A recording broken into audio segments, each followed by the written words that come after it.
Jeunesse de France, donner le choix de servir. Il faudra mieux détecter les volontaires, les former, les mobiliser le jour venu en renfort des armées. Le jour venu, général, le jour venu, il faut que la jeunesse de France se prépare à prendre les armes. Alors, d'abord, le jour est déjà venu. C'est-à-dire que les menaces sont exposées autour de nous. Nous sommes entourés d'empires révisionnistes et la France et l'Europe sont menacées. Or, la France et l'Europe ont des défenses tout à fait inadaptées, tout à fait insuffisantes face aux menaces. Donc, le jour est venu d'augmenter les moyens de la défense. C'est d'ailleurs le fait que nous n'ayons pas de budget aujourd'hui nous prive déjà de 3,5 milliards pour nous aider à progresser. Mais ça veut dire qu'il considère, Emmanuel Macron, désormais, que l'armée de métier française ne sera pas suffisante. Elle ne peut pas être suffisante. On sait que l'armée française pourrait tenir 80 km d'un front qui en fait 1200 aujourd'hui en Ukraine.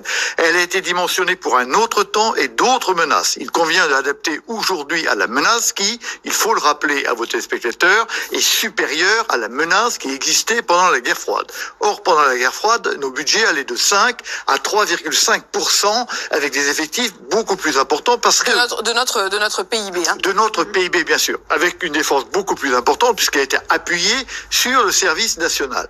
Aujourd'hui, nous ne pouvons pas, c'est technique, c'est mathématique, nous ne pouvons pas recruter davantage que ce que nous faisons. Nous recrutons aujourd'hui 25 000 volontaires par an, nous ne pouvons pas faire plus. Il faut donc... Pourquoi on ne peut pas faire plus ?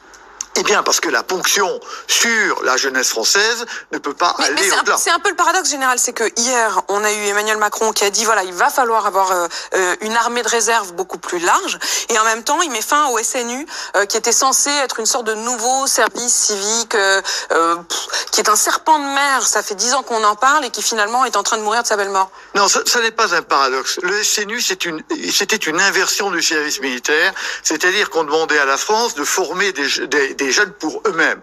Là, on va demander, comme on l'a fait pendant toutes les périodes de conscription, à la jeunesse de France de défendre la France. Donc le sens est complètement inversé. Et le SNU ne marche pas parce qu'il n'était pas clair dans ses finalités et on faisait rendre à ce service national ce qu'aurait dû faire la famille, l'école, etc. Et donc, c'est complètement inversé aujourd'hui. Et c'est pour ça qu'il est tout à fait important que les jeunes Français qui aiment la France viennent la servir dans les rangs de la réserve et dans les rangs de l'armée professionnelle.